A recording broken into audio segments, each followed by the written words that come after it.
ఈ రోజు ఇందాకనే తెలవడం జరిగింది. అందశ్రీ మన మధ్య లేకపోవడం నిజంగా సాహిత్య లోకానికి మొత్తం తీరని లోటు ఇది.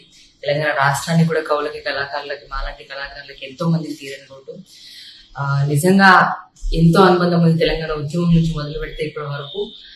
రీసెంట్ గా 10 రోజుల క్రితం కూడా నేను కలవడం జరిగింది. సడన్ గా ఇప్పుడు ఆ మనిషి లేడు అని తెలిస్తే నిజంగా చాలా బాధాకరంగా ఉంది. ఎన్నో పాటలు, ఎప్పుడు ముక్కుసుటితనంగా ఏది కడుపులో ఏది కూడా దాచిపెట్టుకోకుండా కడుపులో మనసులో ఏది అనిపిస్తే అది మాట్లాడే వ్యక్తి. అలాంటి గొప్ప వ్యక్తిని ఈరోజు తెలంగాణ కోల్పోవడం అనేది నిజంగా తీరని లోటు. ఆయన ఆత్మకి శాంతి కలగాలని కోరుకుంటూ ఎన్నో గొప్ప పాటలు రాసింది. తెలంగాణ ఉద్యమాన్ని నడిపే పాటలు, జనజాతరలో మన గీతం అనే గొప్ప పాట, పల్లె గురించి మొదలుపెట్టి చూడా సక్కాని తల్లి అని చెప్పి పల్లె అందాన్ని, పల్లె తల్లి గురించి జయ జయ తెలంగాణ అనే తెలంగాణ రాష్ట్రానికి ఒక పాట ఇవ్వడం జరిగింది. అలాగే మాయమైపోతున్నమ్మ, ఎన్ని జనరేషన్స్ వచ్చినా కూడా మనిషిని మంచి తత్వాన్ని గుర్తు చేసుకుంటూ రాసిన పాట, ఇట్లాంటి అనేక పాటలు ఉన్నాయి.